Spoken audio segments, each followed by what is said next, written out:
staff said that your son was not expected to survive. Used the word miracle. Your son had a near-death experience. He saw things that I can't really explain.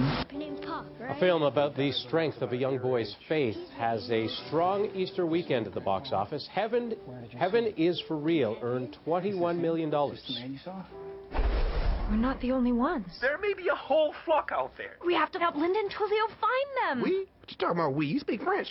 Wisecracking Birds of Rio 2 remain perched in second with $22 million. Guys, wait up. Hey, Cap, how do we know the good guys from the bad guys? If they're shooting at you, they're bad.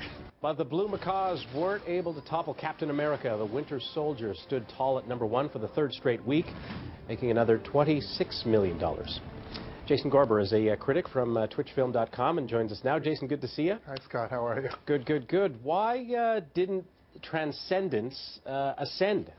Lots of reasons. You can blame marketing. You can blame a sort of waning love of Johnny Depp if he's not in a pirate costume. Is that happening? But I would like to believe that Transcendence didn't do well because it's terrible. It is a terrible movie. You know I believe everything you say, right? So I'm crossing that movie off the list. Oh, my God. So here's the deal. Remember the 90s. Okay, remember when, like, there was a ton of movies. There was movies like, I guess, The Net, or there was Lawnmower Man. It had Pierce Brosnan.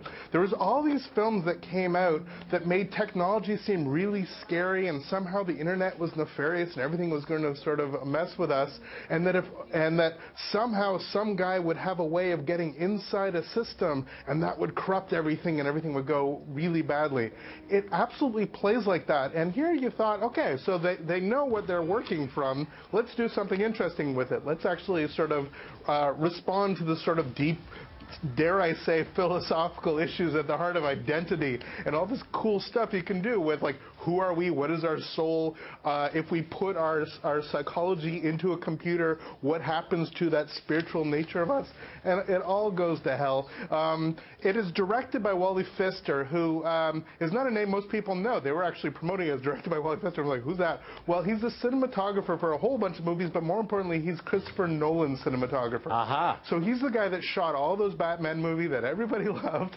The film is executive produced by Christopher Nolan and Nolan's producing partners. So it has, like, in terms of the marketing, the gloss of it being a Chris Nolan picture, but it absolutely fails miserably on every front. The performances, I mean, you'll see that Morgan Freeman's in it.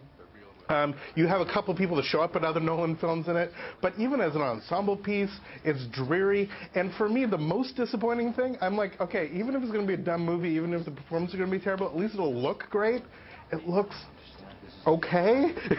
And you have one of the great cinematographers. Look, Wally Pfister's famous for one thing, and that is he is completely anti-digital.